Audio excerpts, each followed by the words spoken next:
Church, my name is Brian. I am the lead pastor here this morning. We are glad that you are with us. And Fam Church, I just want to let you know who we are. Fam Church is here. And I know I've been told you say this every week. It's because I want you to understand the reason why we're here, the vision, the purpose that this church has, that this ministry has in this community. And we are here to lead people of all backgrounds in Mulberry and the surrounding area to become fully devoted followers of Jesus. Our goal, our heart, our passion is to reach this area with the hope found in Jesus.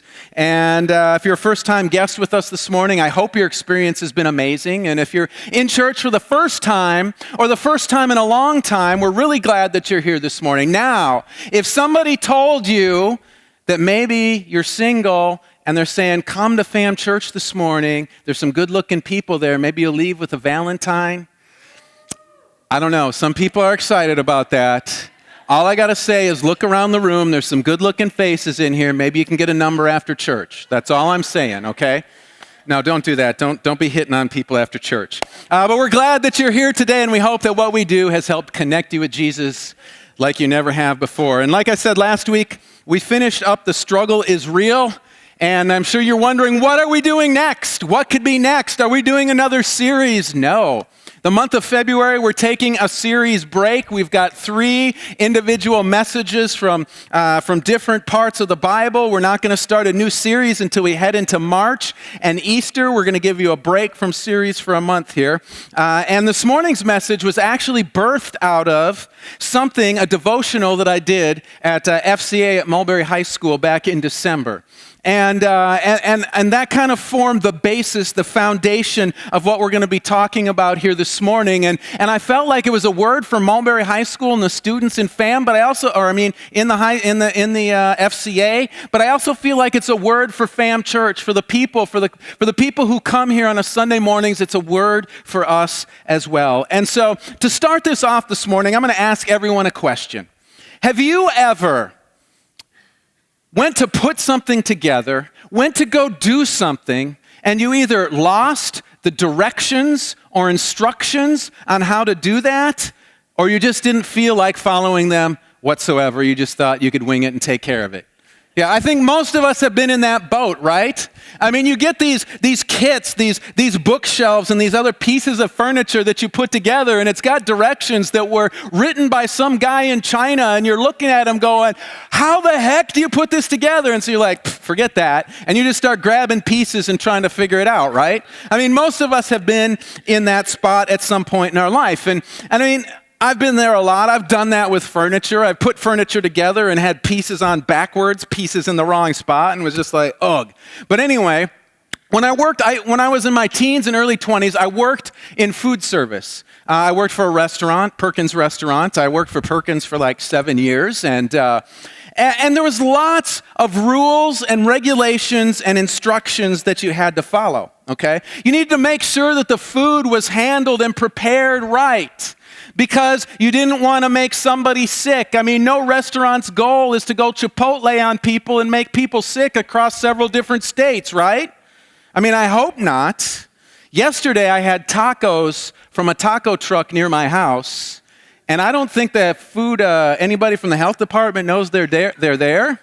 The tacos were amazing, but this morning, my intestines have not been happy with that decision to eat tacos from the taco truck. But not only were there's food handling rules. I mean, there's also all kinds of rules with the equipment. I mean, you got some crazy equipment in restaurants. You have mixers that are industrial strength, that if you accidentally get your arm in that mixer, you're losing that arm or it's being broken to pieces, okay? They've got electric slicers that if you accidentally hit your hand in there, it's taking part of your hand off. They got deep fryers, they've got grills, they've got broilers, they've got waffle irons that are all hot, and if you accidentally do something, you can get yourself severely burnt. And then they also have rules and regulations regarding smaller objects that all of us use every day, such as knives. See, we had a rule at the restaurant that I worked at when it came to using knives, okay? If you were going to cut something, there was a specific way you had to cut it. Okay, you had your cutting board here, You had to take whatever it was, let's say it's a hamburger bun. You took the hamburger bun, you set it on top of the cutting board, you stuck the knife in like this, and cut down towards the cutting board, okay? That was the only way you were supposed to cut anything. And that's great in theory when you're working with a sharp knife. But if you've worked in restaurants, most of the times you don't have sharp knives. They're all dull. And so trying to cut a hamburger bun by doing this and doing this, all it does is smash it down. So what people would get in the habit of doing is they would take the hamburger bun like this, take the knife like this, and cut into their hand. And generally, Barb, that wasn't a problem. The only time it became a problem was when the kitchen manager decided it was time to order new knives and then didn't tell anybody. Okay? And what would usually end up happening was somebody was going to the hospital and somebody was getting stitches. I mean, that's generally what it meant. Okay? And the reason they ended up getting stitches is because they weren't following the instructions on how to cut a hamburger bun, right? They were doing it their own way. And it ended up cutting themselves. And so this morning, we are going to look at something kind of similar that happened. Today, we're going to read from 2 Samuel chapter 6, verses 1 through 7. And so if you're familiar with the book or its location in the Old Testament, you're welcome to turn there. And as I said, 2 Samuel's in the Old Testament about a third of the way through. If you have no idea where that's at or what Samuel is, don't worry. We are going to put that on the screen behind me for you to follow along. If you need a Bible, if you're here this morning, you say, I don't have a Bible and I need a Bible, stop by our Fam Connections desk on your way out, and they will give you a brand new Bible to take home with you. And so, 2 Samuel 6, 1 through 7. Now, there's a little bit of background information. There's a lot of background information that I want to go through about what's going on here. And so what we have to do to understand the background of this text is we have to rewind time. Okay, we're all getting in our DeLorean, okay? And we're taking off and we're going back 60 years in time. And it's going back to 1 Samuel chapters 4 through 6. We're not going to read it because we don't have time to read that. And if you'd like to read it, I would actually challenge you, go home and make sure you read it to make sure I'm telling you the truth of what happens here in this story. But here's what's going on, okay? There was this guy named Eli. And Eli was what was called the chief priest. Okay, and the chief priests back in that day, they had two roles in society, okay? The first one was that they were in charge of the worship of God at the tabernacle. And the tabernacle was basically a tent where the Jews kept something called the Ark of the Covenant, and it was the place that they held their weekly worship services. It was like a church, but in a tent. And so every week, Eli, he conducted the services at the temple, okay? Or not at the temple, at the tent, at the tabernacle. But he had another more important role. You see, back in those days, the chief priest was also the leader of the nation. And what that meant was he was the president and he was the priest. So he had control over the religious things, but he also had control over all of the government stuff as well. He controlled the government administration and he controlled the armies, the military, that sort of thing. And in that day, Israel had one bitter enemy. It was one enemy that they were always at odds with, that they were always fighting with, and it was these guys named the Philistines, okay? And it was just kind of like the Florida State rivalry, okay? They just didn't like each other whatsoever. It didn't matter when it was, what time of the year it was. If you said you were a Philistine, if you said you were an Israelite, somebody was getting hit in the face. And it's just like Florida State, right? You tell somebody you're a Florida State fan and they're a Gator, they're going to hit you in the face? I hope so, because that's a true fan, right? No? Okay. Anyways, and these guys, they hated each other. And there was a fight brewing between Israel and the Philistines, so Eli sent out the troops. The troops went to fight, and it didn't go so well. They were defeated. So like anyone who's been defeated, the military commanders and other leaders got together to try to figure out why they lost.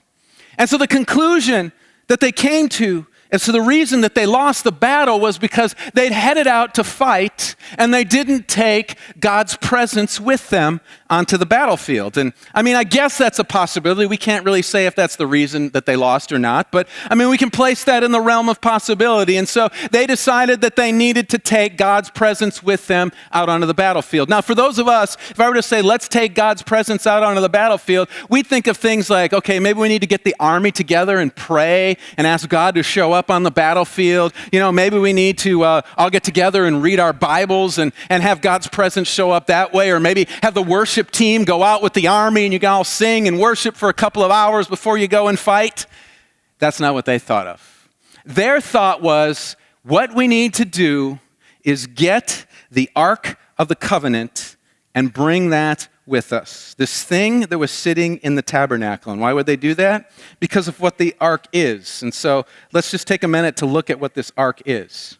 It was a box with a lid that was made out of wood, but the wood was covered in gold. The top of the ark was called the mercy seat. It had 2 angels on it, one at each end with their wings facing each other.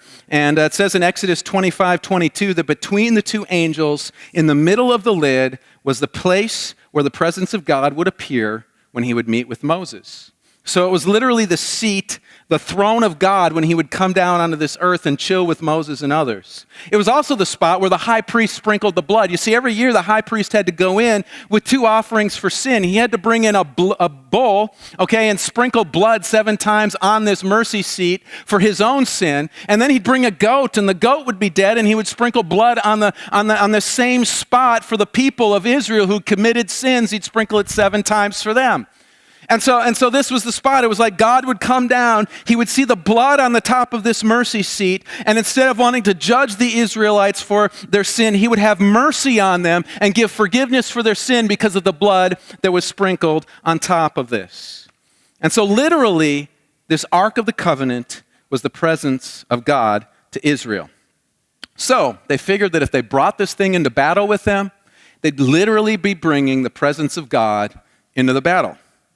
And with the presence of God, they figured that they weren't going to lose. It's just like the movie Raiders of the Lost Ark. Everybody seen that one? You remember the whole goal of the movie?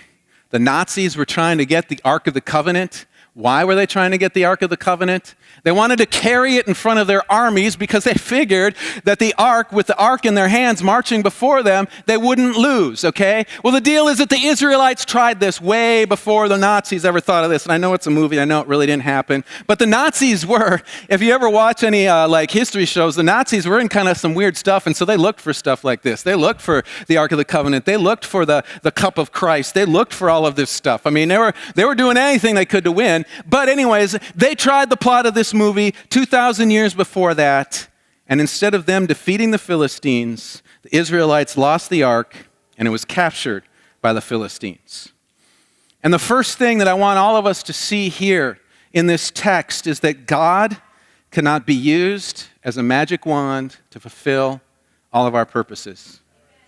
See, the Israelites that were hoping that because they brought the presence of God out onto the battlefield with them, they were hoping that because they had brought his throne, his seat out onto the battlefield, that God was going to look down and God was going to say, you know what, because they brought me out on this battlefield, I'm going to make sure I win this for them and defeat their enemy. God doesn't play like that. But there's so many people who believe and think that God does. I've met so many people who would say to me, they're in church, and you say, why are you in church? I haven't seen you before. It's nice to meet you, small talk. What are you doing here? Well, I'm kind of in trouble with the police, and so I thought I better get my life right with God, and so I'm here to make sure I'm right with God, or they're getting in trouble with their spouse or at their job or with other things in their life, and so their first response when they're having problems is, let me go to church. Because what will happen is, when I'm in church, God will look down upon everyone who's worshiping. He'll see me there and say, hey, what's going on in that dude's life? I haven't seen him here before. Oh, he's in trouble with the cops. Well, since he's in church, let me just take care of that problem for them. Okay, and that's the way they think God works, but God does not work like that. But for some reason, we think he does. We think we can trick him. God knows our heart. He knows our thoughts. Tricking God doesn't work. But people still try it every single day. But even followers of Jesus do this. I mean, really, if we're going to be honest about the situation, people follow Jesus. Now, they may not be in jail or something, but a family member gets sick, and so they think, well, I want this person to get better, and so, you know what, if I just start going to church more and be there every time the doors are open and every time there's a prayer meeting, every time there's something going on, if I just come in and show up, that God's going to look down and say, oh, look at how dedicated they are. Let me heal their family member for them. God doesn't work like that. How much time we spend in the presence of Jesus does not determine how smooth of a life we are going to have. So back to our story here in the Philistines. As I said, the Philistines capture the ark and take it to their capital city, and they have nothing but problems with this thing. Okay, people start getting tumors, okay? People are just breaking out in tumors all over the city. And so the capital city says, man, this thing's crazy. We got to get it out of here. So they ship it off to another city. It gets to that city, and suddenly people start getting tumors in that city. And they get this thing out of here. They move it to another city. This city has a rat infestation, okay? And so everywhere this ark goes in the nation of the Philistines, problems follow it. And so finally no city wants to take this thing, wants to take the Ark of the Covenant into their city. They just say to their government, officials, get this thing out of here. Get this box out of our country. And so they're like, okay, well, what do we do with this thing? So they go out and they build a new cart. They take a couple of oxen, put it on the front. They set the ark in the middle of this cart, and then they just whack the cows on the butt and say, get on out of here. And these cows just start walking down the road. Well, eventually the cows wander into the Israelite territory, and it comes in to one of the Israelite cities. It comes into Beth Shemesh. And so they see this cart coming in. They see the Ark of the Covenant on there. They know what it is, and so they think, we got to get the priests and go out to this thing. They go running out to this thing, and they look at it, and they go out, they jump on it, they open it up, they start playing around with it. Next thing you know, 70 of them are struck dead right there, touching the ark. So these guys are like, let's get this thing out of our town. And so they tell the people of Kiriath Jearim to come get it. Some dude named Abinadab said that they could keep the ark at his house until they figured out what to do with it. Would you bring that thing into your house? Anybody? I mean, I'm not bringing the death box into my house.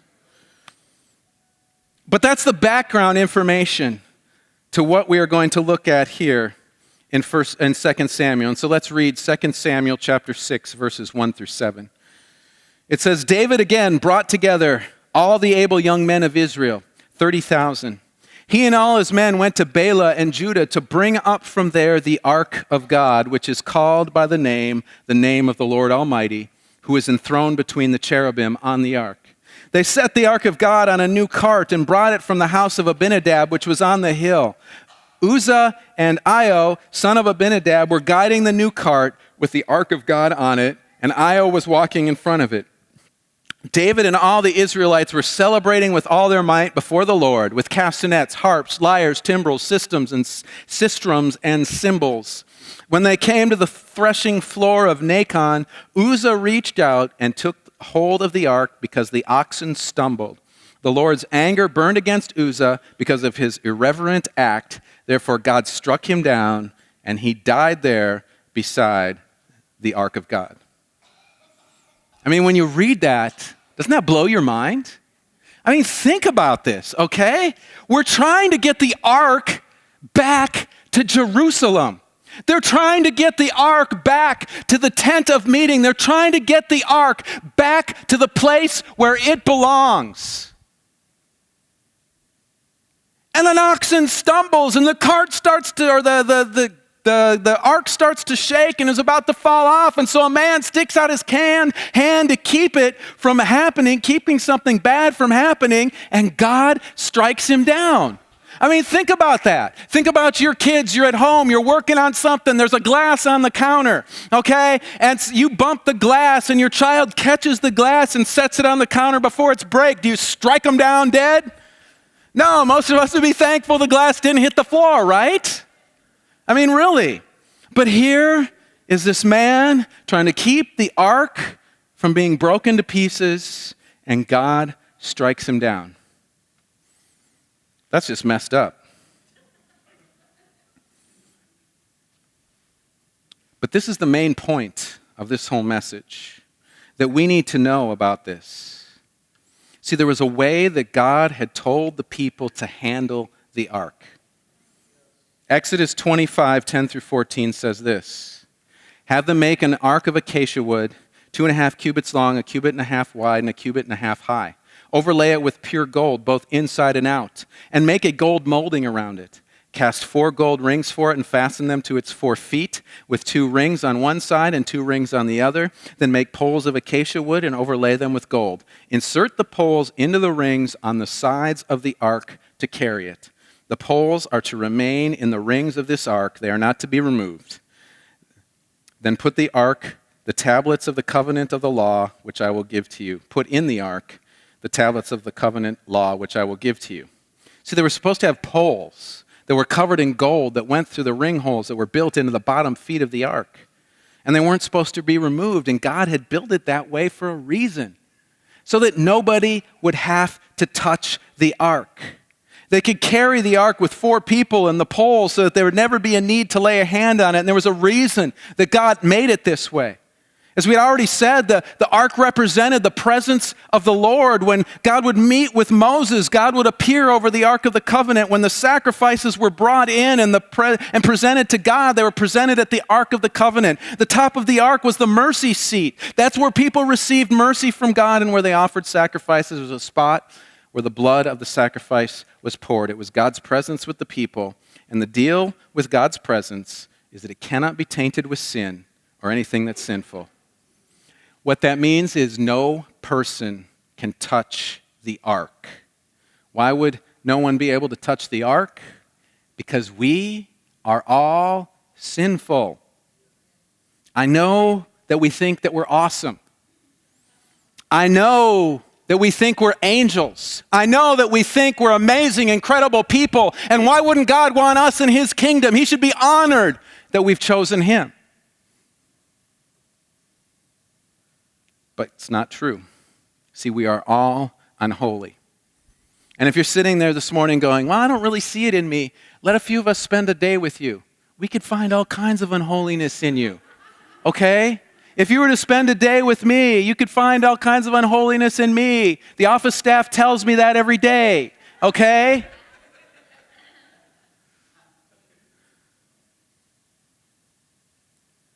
God gave them the poles and the holes to put those poles through so that our unholy hands would not have to touch the ark. He did not want us to touch the ark because the price for sin is death, and God knew that whoever touched it would die. So why didn't they use the poles? Well, with our background story, we saw that the Philistines had this thing for years, and at some point the Philistines probably lost, destroyed, or did something else to the original poles. They could have been broken in the battle. When the Israelites dropped the ark and ran, we really don't know what happened to the poles, but there is more to this story. As I already mentioned, when the ark was held captive by the Philistines, it brought all these problems, tumors, rats, and other things. The ark was hated by the Philistines. No one wanted it in their city. And so they decided the best plan was to return the ark to the Israelites. So they came up with the plan we already talked about, building the cart, putting it on the cart, tying cows to it, and sending it off. And so when they went to move it to the tent of meeting, the deal was they didn't know how to move the ark. They didn't know about the pole thing. They knew that if you started messing with it, you were going to be struck dead. So none of them wanted to touch it, but they didn't know how to handle this thing. They no longer knew what the instructions were to move it. Now you and I, we know Exodus tells us that. We just read that passage. Yes, you needed the poles, and it wasn't like though they could have gone and grabbed Exodus off the shelf to look it up. See, at that time there was probably only one copy of the book of Exodus, and that one copy of the book of Exodus was inside that ark. And so look at the problems that you have here. How would you get to that thing? No one wanted to touch it and even find out what was inside that box because nobody wanted to die. So they had a meeting of the minds, and they decided that since the Philistines sent the ark over on a cart pulled by cows, that must be the way they were supposed to transport the ark. It worked for them. Why shouldn't it work for us? So that's what they did. Some guy ends up dying because of it. Do you see what the problem here is? Because, this whole situation really makes sense, doesn't it? I mean, how else are you supposed to move this thing? They didn't want to reach into the ark because no one wanted to get near this thing. Everyone who had touched it died. So there was a way that God wanted it transported, but they couldn't find it out because they would have to die to find out. The Philistines successfully moved the ark with cows in a cart, and so they figured the Philistine plan is the better plan. Here's the problem. See, the Philistines were not only the enemy of the nation of Israel, the Philistine God was in direct conflict with the God of Israel. So not only was this a physical battle here on this earth, this was a spiritual battle as well between two differing gods. And what the Israelites did in taking the way that the Philistines did to move the ark, they were following advice of people who had nothing, they cared nothing about the presence and power of God. They were God-hating. I mean, back then, if you called someone an uncircumcised Philistine, you were calling them a dirty, rotten, God-hating sinner. Go ahead, call your neighbor an uncircumcised Philistine. Nobody's going to do that? And see, they turned to the Philistines not just for any sort of problem. They turned to the Philistines for a God problem.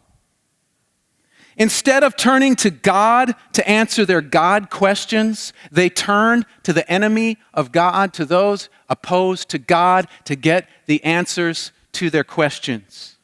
See, and many of us who are followers of Jesus, we do the same thing.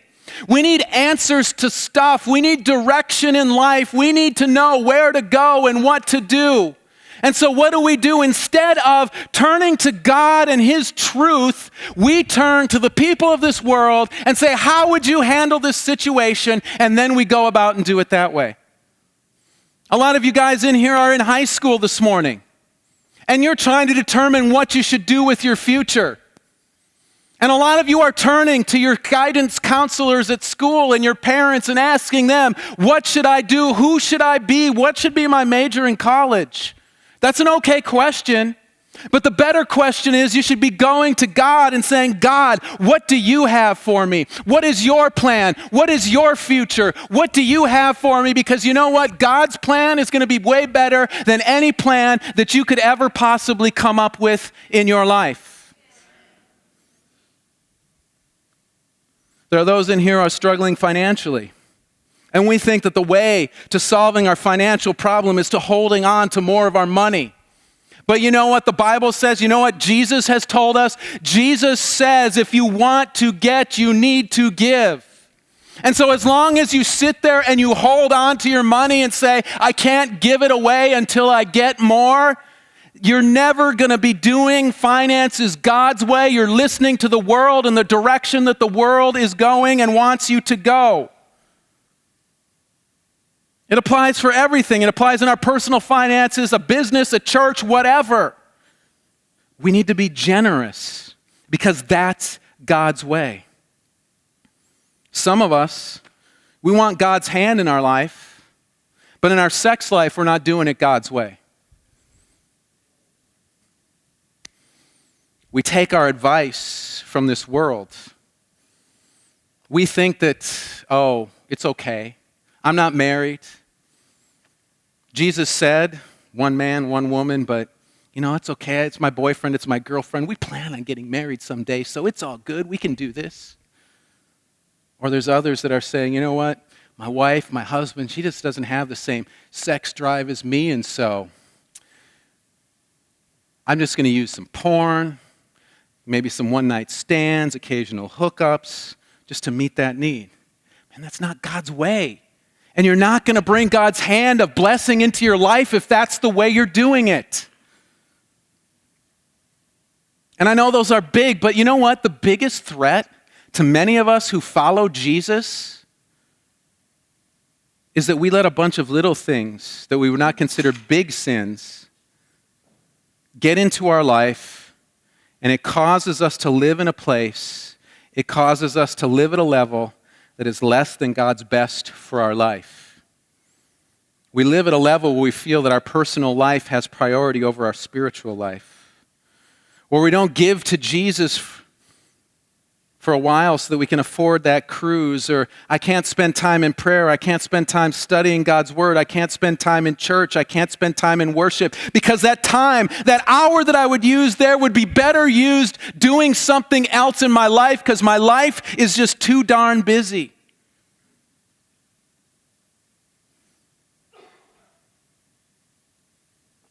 And I know that this world tells us that we can't live our life radically for Jesus because it just makes us too weird. We can't afford not to live our life radically for Jesus. We cannot afford to. If you are sitting there this morning and you're saying to yourself, I want to be a person who makes an impact in this world that we are living in, I want to be a person who makes a difference for Jesus, you can't afford anything else but to live in the radical way that Jesus has called us to live. It's why he gave us the instructions. It's why he gave us that information. And you know what? Really, when we don't do things Jesus' way, when we say, well, Jesus, your way is okay, but I've got a better way over here, all we're actually doing is hurting ourselves. We're not going to get struck dead for them like the people who carried the ark did. But we're bringing consequences into our life that we just didn't intend. Okay, and that's what we've got to understand is that, okay, we're not going to get struck dead. Yeah, we'll probably make it to heaven when we die. But we're living our life so much lower here on this earth in this time than we need to live, because we're allowing all of those things of the world to come in and tell us how to do our Christian life. Jesus is saying, man, don't. Live the life that I've called you to live. You don't need more junk. You don't need more pain. You don't need more hurt in your life. And you're going to reap those consequences of your actions if you do that. See, in our text here, if the high priest would have made a sacrifice for his sin and then gone in to retrieve the law, the book that was inside the ark, everything would have been good.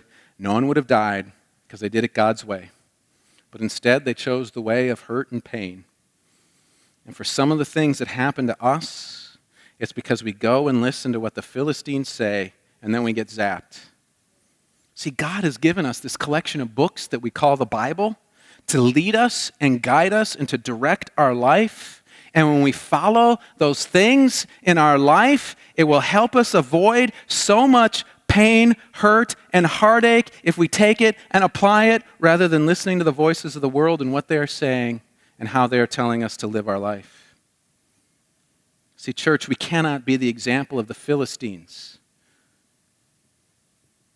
Because not only does it bring extra consequences and problems into our life, but it sets a horrible example for those outside who are not following Jesus, who are trying to determine if there's something better out there for them. If they look at us, if they look at each one of us in this room who call ourselves Christians, and they say, man, they're not much different than me. They're doing things pretty much the same way I do them. There's no need for them to follow Jesus because they're going to conclude that Jesus can make no difference in your life. We're hurting the work of Christ when we're not following Jesus' way. And so, Joe, if you could come on back up. And this is the challenge this morning. What are we going to do to get ourselves so that instead of taking the ark and carrying it the wrong way, instead of living our life in a different way other than Jesus would have us live it, to really be moving in the direction that God has for us, so that we can live the full life that he has for us, so that we can live the full everything that he's got for us, instead of living halfway, instead of living in a place that's bringing extra hurt and pain because we decided to do things our way rather than God's way.